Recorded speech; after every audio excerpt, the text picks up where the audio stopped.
Well, Steve, everyone's complaining, hard businesses and everything, but nobody's doing anything about it. As I say to people, the trouble with being a small business person is that when you see the light at the end of the tunnel, the government builds more tunnel. Well, they do, mate. The wage increase, I mean, I'm the first to say that the needy do need money. Yeah. But I'm also understand how difficult it is when you're competing with greedy landlords. Your costs of all your foodstuffs going up, your costs of rent, wages, staffing, petrol, the whole operation is up. But one thing that everyone will complain about it, but no one's bloody prepared to go out and fight and get new customers. Well, that's right. Look at the elections. Nobody's there standing up for small business, you know what I mean? Nobody's out there fighting for what they believe in, because you know why? Because they're too scared to get out there and say something. And I can say it because, as you well aware, and many other people well aware, I took prime ministers on, premiers, TV and everything, because even though I might not have changed anything, I had to stand for something. Well, that's right. You have to. And business like we are here at Vito's, they'll be the first to hear and feel the increase in wages. Now, most businesses, small business these days, pass it on.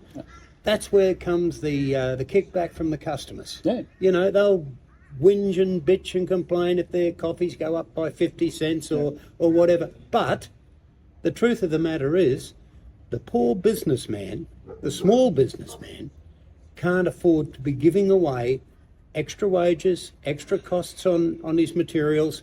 He has to put prices up. Of course, that's it. Now, by putting prices up, what they should be doing, on the other hand, is chasing extra customers. That's it. And the people making the decisions, the government people and everyone else, they haven't got their heads on the chopping block. No. They're not paying wages. Most of them are living off the government bloody... Oh, we're paying them. Yeah. Well, let's not kid ourselves. We're paying them. They're on the pig's back, mate. Well, that's it. That's what I'm saying. You They're know, not paying. You've got ex-politicians, prime ministers, God knows what. Well, somebody's got to explain to me how we're still paying for prime ministers 30, 40 years ago, 20 years ago, you know? Mate, yeah, well, I guess they feathered their own nest. Of course they do. You know? A journalist in Canberra said to me years ago, and I won't mention names, but he was very high up. He said, Steve, if you think these people in here in Parliament House worry about the average person out there, they worry about two things, their super and their jobs, and they'll say anything to keep it. Well, they do, mate, and that's just the honest truth. Yeah. I still feel for small business every day. I mean, I go into different businesses here, and you can see that people aren't happy.